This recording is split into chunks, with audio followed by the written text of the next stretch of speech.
اللهم صل على سيدنا محمد وعلى آل سيدنا محمد كما صليت على سيدنا إبراهيم وعلى آل سيدنا إبراهيم وبارك على سيدنا محمد وعلى آل سيدنا محمد كما باركت على سيدنا إبراهيم وعلى آل سيدنا إبراهيم في العالمين إنك حميد مجيد. اللهم لا علم إلا ما علمتنا إنك أنت الحكيم العليم.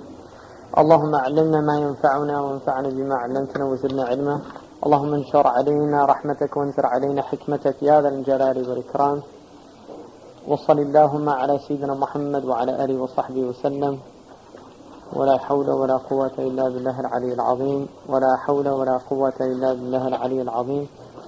ولا حول ولا قوة إلا بالله العلي العظيم. Inshallah, we're going to actually this section that you just received is that's to the end of this class, so we're almost done. And in terms of the second half of the book, the second half, I mentioned that last night to some people, it deals with the opposite. After dealing with the diseases of the heart, it deals with ornamenting the heart with the states and stations of certainty. So, inshallah, I'm going to do that next, in February, starting. We looked at fakhar and kibrun, and these are serious illnesses of the heart.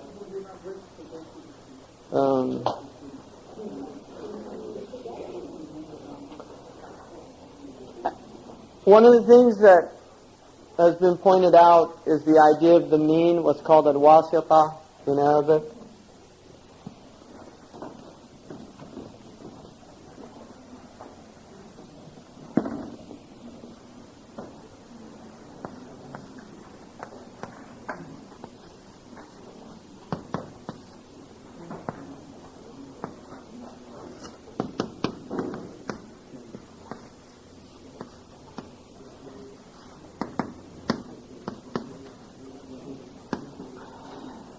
Al-wasita is the mean.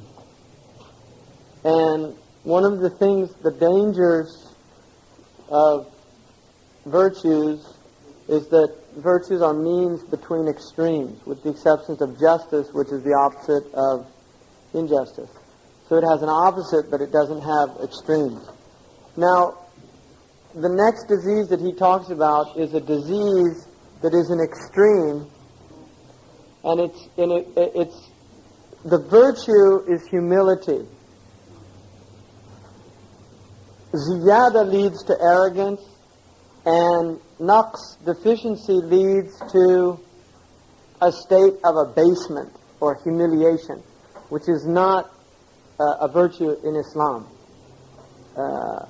Some might argue actually in Christianity that it is a type of virtue, but in Islam it's definitely not a virtue.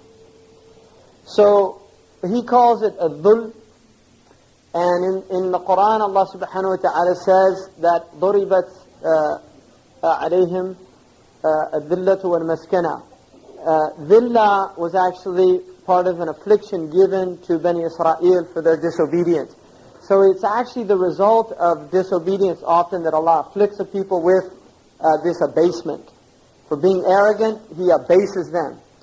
Right? So, the sun never sets on the British Empire, and then it sets. And then the British Empire, the lion of Great Britain, becomes the tail of America. Right? So that's a humiliation for the Anglo-Saxons of Britain, who've always seen the Americans as the colonies. Right? I mean, these are like the low people and now those low people are now dictating for them their own foreign policies, etc., etc. So that's what Allah does with people. And it'll come to the Americans as well, just like it comes to everybody else. Their turn is coming as well. It's just a matter of time, and it's already a lot of signs and indications for that. So you can have dhul as a social phenomenon of a people. Many of the Muslim countries are in this status now. You'll find Muslims, unfortunately, who will do unbelievable things, just lie, cheat, steal to get a visa to a European country or America. inside their countries, they'll do things that are, just shocking in terms of their own human dignity, and it all has to do with this lowliness, humiliation, right? So you can have it afflicted with a people. Now, despite that, you can also have a people that are afflicted with great tribulations, and they maintain their human dignity, which is a whole other thing. So, al-mu'minu la yudhillu nafsa. The mu'min never humiliates himself. He never abases himself. It's a hadith. Al-mu'minu la yudhillu nafsahu. He does not abase himself. So when we talk about humility, it's not humiliation. You don't humiliate yourself. You humble yourself. And so he says, أَذُلَّ وَضَاعَةَ. Ba'a is to be low. And the Prophet ﷺ said, nothing raises itself إِلَّا وَضَعَهُ Allah, except Allah will abase it. That's the sunnah of Allah in His creation. If you raise yourself, Allah will abase you. And so that's really important. Because these are wisdoms, And now, with Allah, you should have dhul. With Allah, you should be dhalil, but not with His creation. So before Allah, you should be dhul. You should have a sense of dhul, wal hawan, wal ba'a, before Allah subhanahu wa ta'ala. And that's why Sidi Abdul Qadir al-Jilani said he saw all of the doors to Allah, and they were all crowded except for one, dhul wa tawada, the door of humility and humbleness. And so he said to people, halumma ila rabbikum, come, you want to get to your Lord, this is the door, because nobody's there. So it's hard on the nafs. And so he warns just not to do that. And then he says, وَكْبُرْ عَلَى الْغَنِيِّ الْمُسْتَكْبِرِ. Not only that, be proud in front of a rich, arrogant person. Right? Somebody said, there's the noble things of this world are a ghani mutawadi', right? A rich man who's humble. That's a nobility. And a Sunni sharif. A sharif who's a Sunni is that's one of the noble things. There's other ones that they mention, but al-ghani al-mustakbir is the norm. Rich people, inna al-insana la yatgha ar-ra'ahu istaghna. Haven't you seen how the man, when he becomes wealthy, independent, he deems himself independent when he becomes rich, and that causes him to transgress. So he transgresses the boundaries of Allah because he has wealth. And that's why, like Nimrud, because Allah gave him dominion in the earth, he thought he was God, or he argued with Ibrahim. And this is what wealthy people do, right? They think because they have wealth, it gives them the right to have an opinion about everything, to be an expert on everything, to etc. etc. It's a serious. So he said, التكبر في وجه المتكبر صدقة. It's a hadith, and in riwayah ibadah. The person is ibadah. The next disease is karahatu dham. Dham is blame. Insan, it means to blame him. Adhummuhu. Dham is to blame. The nature of the human being is he does not like to be blamed. That is part of our nature. It's inherent in the human being. We don't like to be blamed. We teach it to our children early on. We praise them for things and we blame them for other things, and they start seeing that the praise is nice because it goes with it smiles, gifts, love, hugs, whatever. And the blame is painful, because usually it goes with that frowns, anger, raised voices, sometimes physical abuse, these type things. So we teach early on children about praise and blame, and they learn very quickly to want praise and to dislike blame. The problem is that it becomes a disease, karahiyatu dham. Because there's a lot to be learned, first of all, in them, but also some other things which he's going to clarify here. He says, Karahatu dhammi banan ma'lufu. It's a well-known disease. وَنَذْرُ الْعِبَادِ وَالْوُقُوفُ مَعَهُمْ حِجَابٌ عَنْ مَقَامِ الْإِحْسَانِ. So what he's saying is, displeasure with blame is a well-known disease of the heart. Concern with creation's opinions and desiring their praise and displeasure at their criticism becomes a barrier between you and the station of ihsan. Because what you start doing is you start doing your actions in order to be blamed or praised. And one of the things in the Sirah class, Sa'ad ibn Mu'adh, radiallahu anhu, when they bring him to do, the Prophet says to the Aus, will you accept, because the Bani Qurayza were confederates of the Aus. And because the Khazraj got Bani Nadir off the hook by the intercession of Abdullah bin Ubay, the Aus want to get the same for Bani Qurayza. So the Prophet ﷺ, Bani Qurayza was actually much worse what they did than Bani Nadir, right? I mean, it's all relative, but the fact that they were joining the army. Bani Nadir were attempting to assassinate the Prophet, which is actually worse, in the big picture of things. But the point is that Sa'd ibn Mu'adh said a really important thing. When he came out, they were telling him, please, have the Prophet forgive him, just like the Bani Nadir got off. And he said, I have reached a point where in my mawqif, I have no fear for the la akhafu lawmata la'im. I'm not worried. He was about to die. He said, I'm not in a position to be worried about what people are going to say. See, because what else was worried about was, what are people going to say? These are our confederates, and if they all get killed, they'll say the Khazraj got their confederates off, but the Aus didn't get their confederates off. You see? So they were thinking about what people are going to say. Sa'd ibn Mu'adh said, I'm not worried about, I'm about to meet my Lord. I'm not concerned about what people are going to say. So he said, Al-ana, now, وَجَدْتُ نَفْسِي فِي مَقَامٍ لَا أَخَافُ فِيهِ لَوْمَةَ اللَّائِمِ. I found myself in a place which is right before death. I'm not worried about what people are going to say. The point of that is, the reality of it is, you are in that moment at every instant of your life. Death it's just a veil to think that that's Tul al-Amal, which is another disease.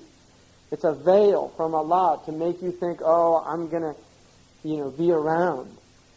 It's a complete illusion.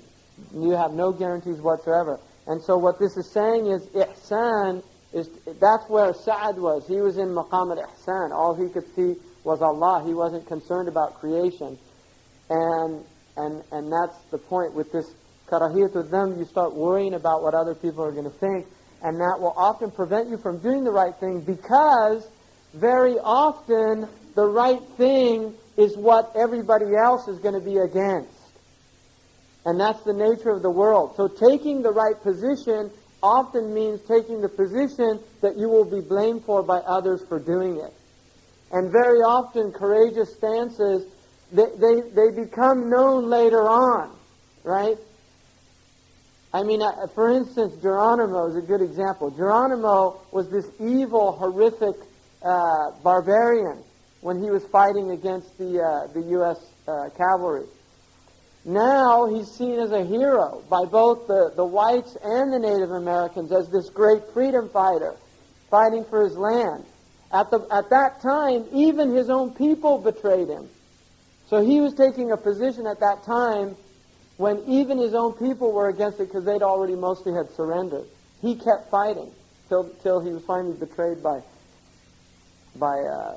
people around him. But the point is that, people like Malcolm X, another example. See, Malcolm X, once the enemy even co-opts, and this is what they'll do.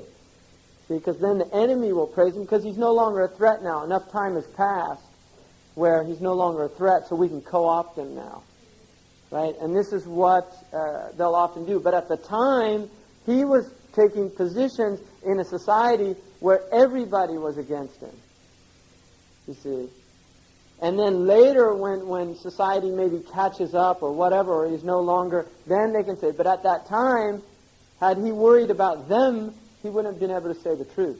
And that's what people, that's what happens when people are concerned with what other people think. They're not able to take those positions that are courageous for for the very reason that they're unpopular and they're ones that you'll often be attacked for. And then he says, overcoming that barrier, so getting beyond that is through the realization that there's no benefit or harm. Again, this is, if you notice, this is often a cure for a lot of these diseases, is really recognizing Allah, two names of Allah.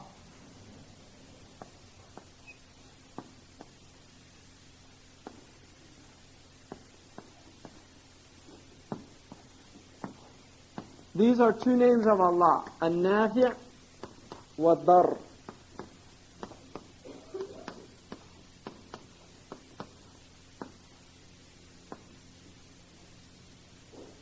Nafi' is the one who benefits, and Dar is the one that harms.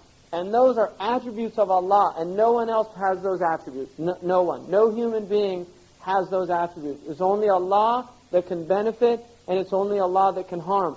So if you're worried about what people think, and it's preventing you from doing what you should do for the sake of Allah, then you're not seeing reality. You're deluded. You're in a delusional state, and you're seeing things in a way that's it's not conducive to your iman, but it's also it's simply not it's not in accordance with reality. It really isn't. So that's what you have to realize. All of us have to realize is Allah is the only one that can harm or benefit us, which is why the Prophet ﷺ said to Ibn Abbas radiallahu anhu, when he told him, he gave him some advice, he said, إِذَا اسْتَعَنْتَ فَاسْتَعِنْ بِاللَّهِ, when you seek help, only seek help from Allah. وَإِذَا سَأَلْتَ فَاسْأَلِ اللَّهِ, and if you ask, only ask from Allah. And then later he says that you have to know that even if all of creation got together to harm you, they couldn't harm you except with what Allah decreed for you. And if they got together to benefit you, they couldn't benefit you except with Allah, what Allah has decreed for them to benefit you for. So creation can't do anything to you. They can't harm you and they can't benefit you. Now this obviously does not mean not recognizing the asbab and saying, oh, well, you know, and go. The Prophet ﷺ on the Battle of Uhud wore 2 chain coats of armor. These are asbab. Now he knows more than anybody else there's no harm and there's no benefit from Allah, except from Allah. But that doesn't negate using the intellect and recognizing we are in a world of asbab, right? And also this means also diplomacy, because sometimes, like the poet said, "لَقَدْ قُلْتُ حَقٌّ وَلَكِنْ مَا كُلُّ حَقٍّ يُقَالُ." I said the truth, but not it shouldn't always be said. So that it's discreet and it's intelligent not to say the truth. You have to look and see things. I mean, I know a friend of mine who's Libyan, with a Libyan delegation that was in Iraq, and they were at this big thing. He was an Azhari graduate, and you know, and they were all like toasting, and one of these shayateen is making a toast to the Ba'ath party, right? And this Libyan man, he's an older man, you know. He died recently, rahimahullah. But he said, لَعْنَ اللَّهِ حِزْبِكَ وَمَنْ دَعَى لَهُ, and he started cursing. This is a big, they were official delegation. He said, may Allah curse your party and curse anyone that prays for it, and curse things that were there with him. They suddenly thought, this is it, you know. And they start telling him, you know, he's he's got some screws loose, and we brought him along. He's, you know, a good family and everything, but don't pay any attention to him. And they, you know, nothing happened to them. But the point is, I mean, you shouldn't have gone there in the first place, right? There's no reason to be there supporting those people. But that was not really a very sagacious thing to do. Simple as that, you know. So you have to, Allah reward kalimat al-haq amam sultan al-jaya. So Allah reward him. Yeah. He was a strong man. He's a good man. But the point is that, you know, that you can do that. And the Prophet ﷺ said, he said, أَعْظَمُ جِهَادٍ, the great and the sultan is speaking the truth in front of an oppressive tyrant. That is the greatest jihad. And if you die for it, you know, you're shaheed, there's no doubt. But that's not always called for in certain instances. In other words, if there's benefit in long term, if there's benefit, and this is the nature of الحرب الخدعة, that war is strategy and things like that. So there are situations where you really have to weigh things out, measure things out. Okay.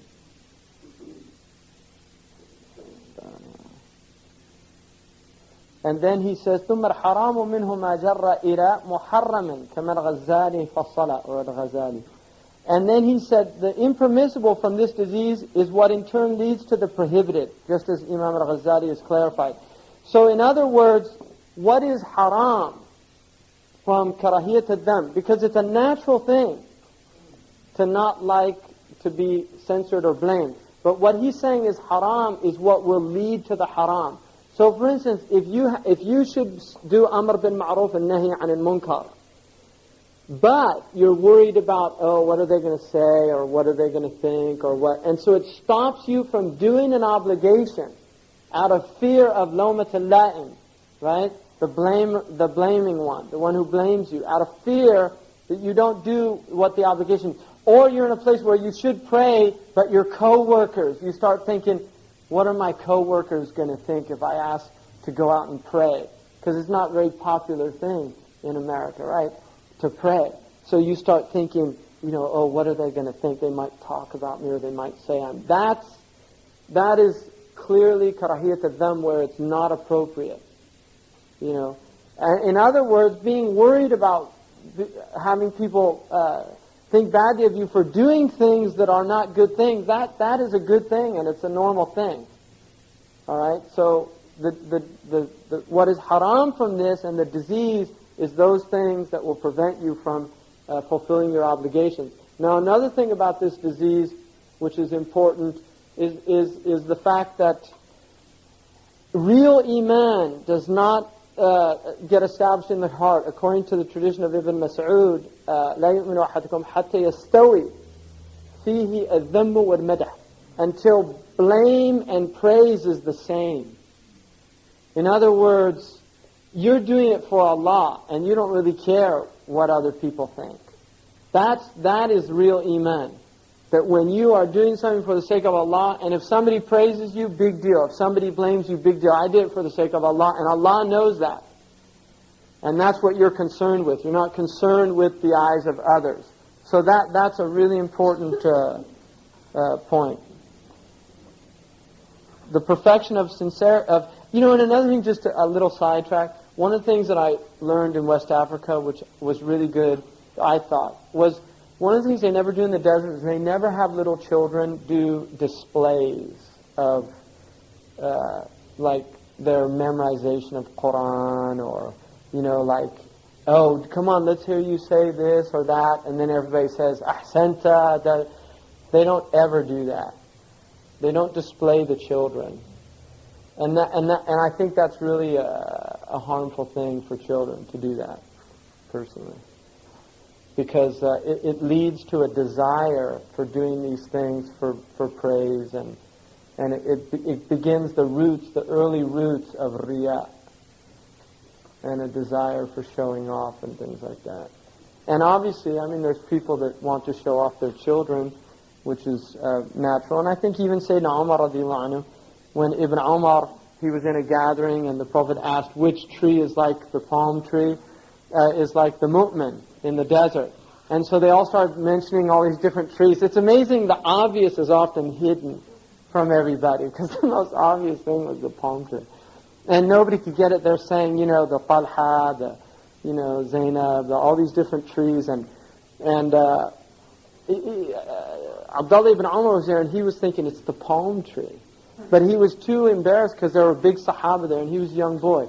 Abu Bakr was there, Umar and Uthman, and so he didn't want to say anything. So when he went out, he told, because nobody got it, finally the Prophet told him, and he told Umar, I knew it was the palm tree. And he said, I would have loved for you to have said that. In other words, he would have been proud for his son to have said that, because he's Ibn al-Khattab. The next disease is antipathy towards death, karahiyatul maut. And he says about it, karahatul mauti bihaythu yanfiru minhu wa ya'nafu idha ma yudhkaru hatta ka'annahu bidhawqi kulli nafsin lahu alladhi ata dhu jahli. So he says antipathy towards death, this dislike of death, having a natural dislike when is when one flees from it and becomes annoyed when it happens to be mentioned, as if he is completely ignorant of Allah's words. Kullu nafsin dha'iqatul maut. Allah says every soul will taste death. So it's our inevitable end in this world is death, and each one of us will taste it. And so a dislike of death, he's saying, is when one flees from it. قُلْ إِنَّ هَذَا الْمَوْتَ الَّذِي تَفِرُّونَ مِنْهُ فَإِنَّهُ مُلَاقِيكُمْ ثُمَّ تُرَدُّونَ إِلَىٰ عَالِمِ الْغَيْبِ وَالشَّهَادَةِ. Say that this death that you're fleeing from, you're going to meet up with it, tulaqi. You're going to meet it. And then you'll be returned to the knower of the seen and the unseen worlds, and he will tell you, inform you. So death is inevitable, and if you flee from it, or there's people like in this culture, which some people term it a death denial culture. I mean, Muslims, this is less so for Muslims than it is for non-Muslims. Non-Muslims actually will avoid mentioning death. They don't like to talk about it. They don't bring it up in conversation. It's actually considered almost a bad manners to bring up death in this. I had to go get a passport, and I was in the federal building, and I was going up, and there were these two guys. I don't know who they were, but they looked kind of like bureaucrats. And one of them said, "Well, I'm just waiting for that guy to die, And anyway, he's about to drop dead anyway." And the other guy said, "Well, he's pretty sick, isn't he?" He said, "Yeah, he should die any minute, and I'm really looking forward to it." And then the guy said,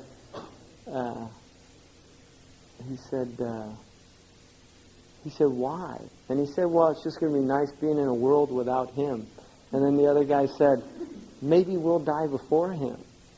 And he said, "No, he's almost dead. And it's interesting. That's a real death denial, where you only see death in terms of illness, or, and I'm healthy, and I'm young. Yeah, he's on his deathbed. What if we're in Los Angeles and we get an earthquake and suddenly, so this is a deep ghafla that people go into about death.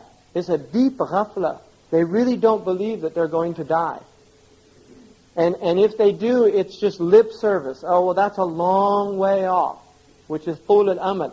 So karahiyat al-maut is when you hear death and it literally bothers you. I don't want to talk about that. Let's not talk about that. Let's change the subject. This is depressing. This is morbid. That's not from our tradition. And in fact, the Prophet ﷺ once passed by a group of people who were laughing in a majlis, and he said, خَارِطُوا مَجَالِسُكُمْ بِذِكْرِ هَدَمَ اللَّذَّاتِ. Mix your gatherings with remembrance of the destroyer of pleasures. Right? In other words, it brings a type of sobriety and weight to a gathering that sometimes gets a little too frivolous. Which is not to say people can't enjoy. I mean, you don't want to be morbid and be right. But the point is that people can get together, and that's all they do. It's just a frivolous gathering where there's no substance and there's no tafkir. And that's what the Prophet ﷺ was warning us about, of being in majalis al-ghafla. Because the Prophet ﷺ said that there's no hour in this life that you will regret except one that you spent without remembering Allah in the akhirah. There's no hour in the dunya. And he also said in another one that anyone who sits in a gathering and then gets up from that gathering and has not remembered Allah, it's as if he got up from a dead carcass. Right? It's just carrion. It's jifa. So it's important, that as humans, we were created to worship Allah. And as humans, we're inclined to uns, intimacy, to gatherings and things like that. So our gatherings should not just be for pure enjoyment. There should be some purpose, getting together to discuss things of importance to us, things like that. So that's important, to make dua for people, things like that.